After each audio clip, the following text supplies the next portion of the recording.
ಈ ವಿಡಿಯೋ ನಿನ್ನ ಮುಂದೆ ಬಂದಿದೆಯಾ? ಅದಕ್ಕೆ ಕಾರಣ ಇದೆ.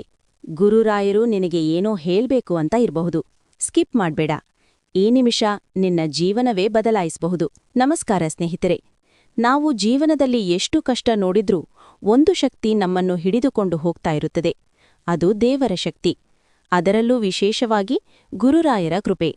ಗುರುರಾಯರು ಅಂದ್ರೆ ಕೇವಲ ದೇವರು ಅಲ್ಲ, ಅವರು ನಮ್ಮ ಮಾರ್ಗದರ್ಶಕ, ನಮ್ಮ ರಕ್ಷಕ. ಗುರುರಾಯರ ಮಹಿಮೆ. ಗುರುರಾಯರನ್ನು ನಂಬಿದವರ ಜೀವನದಲ್ಲಿ ಎಷ್ಟು ಅಚ್ಚರಿಯ ಘಟನೆಗಳು ನಡೆದಿವೆ ಗೊತ್ತಾ? ಅವರು ಕೇವಲ ಭಕ್ತರ ಪ್ರಾರ್ಥನೆ ಕೇಳೋದಿಲ್ಲ, ಅವರಿಗೆ ಬೇಕಾದ ಸಮಯದಲ್ಲಿ ಸಹಾಯ ಮಾಡ್ತಾರೆ. ಎಷ್ಟು ಜನ ಕಷ್ಟದಲ್ಲಿದ್ದಾಗ ಗುರುರಾಯರನ್ನು ನೆನಪಿಸಿದ್ರು, ಅವರು ಅಚ್ಚರಿಯಾಗಿ ಸಮಸ್ಯೆಯಿಂದ ಹೊರಬಂದಿದ್ದಾರೆ. ಇದು ಕಥೆಯಲ್ಲ, ಇದು ನಂಬಿಕೆಯ ಶಕ್ತಿ. ನೀನೀಗ ಯಾವ ಪರಿಸ್ಥಿತಿಯಲ್ಲಿದೆಯೋ ಯಾರಿಗೂ ಗೊತ್ತಿರದ ನೋವಿರಬಹುದು. ಒಂಟಿತನ, ದ್ರೋಹ, ಆರ್ಥಿಕ ಸಮಸ್ಯೆ ಎಲ್ಲವೂ ಒಂದೇ ಸಾರಿ ಬಂದ್ರೆ ಮನಸ್ಸು ಕುಸಿದು ಹೋಗುತ್ತದೆ. ಆದ್ರೆ ಒಂದು ಮಾತು ನೆನಪಿರಲಿ, ನೀನು ಒಬ್ಬನೇ ಅಲ್ಲ, ಗುರುರಾಯರು ನಿನ್ನ ಜೊತೆ ಇದ್ದಾರೆ. ನೀನು ಕಣ್ಣೀರು ಹಾಕಿದ್ರೆ ಅವರು ನೋಡೋದಿಲ್ಲ ಅಂತ ಯೋಚಿಸ್ಬೇಡ. ಗುರುರಾಯರನ್ನು ಒಲಿಸಿಕೊಳ್ಳುವ ವಿಧಾನ. ಗುರುರಾಯರ ಕೃಪೆ ಪಡೆಯೋಕಿ ದೊಡ್ಡ ದೊಡ್ಡ ಪೂಜೆ ಬೇಕಿಲ್ಲ. ಸರಳವಾಗಿ ಹೀಗೆ ಮಾಡು.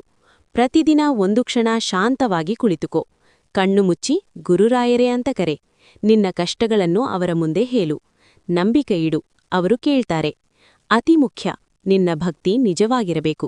ಅದಕ್ಕೆ ಗುರುರಾಯರು ಖಂಡಿತ ಪ್ರತಿಕ್ರಿಯಿಸ್ತಾರೆ. ತಡ ಆಗ್ಬಹುದು, ಆದ್ರೆ ದೇವರ ನ್ಯಾಯ ತಪ್ಪೋದಿಲ್ಲ. ಗುರುರಾಯರು ನಿನ್ನ ಜೀವನದಲ್ಲಿ ಕೆಲಸ ಮಾಡ್ತಾ ಇದ್ದಾರೆ. ನೀನು ನೋಡಲಾರೆ, ಆದರೆ ಅವರು ನಿಲ್ಲೋದಿಲ್ಲ. ನಂಬಿಕೆ ಇಡು, ಒಂದು ದಿನ ನಿನ್ನ ಜೀವನವೇ ಬದಲಾಗುತ್ತದೆ. ಈ ವಿಡಿಯೋ ನಿನಗೆ ಸ್ಪರ್ಶ ಮಾಡಿದ್ರೆ ಒಂದು ಲೈಕ್ ಮಾಡಿ ಮತ್ತು ಕಾಮೆಂಟ್ನಲ್ಲಿ ರಾಯರು ಎಂದು ಬರೆಯಿರಿ. ಹಾಗೆ ಮನಸ್ಸಿನ ಧ್ವನಿ ಚಾನೆಲ್ ಸಬ್ಸ್ಕ್ರೈಬ್ ಮಾಡಿ. ಗುರುರಾಯರು ನಿನ್ನ ಜೊತೆ ಇದ್ದಾರೆ. ನಂಬಿಕೆ ಇಟ್ಟುಕೋ.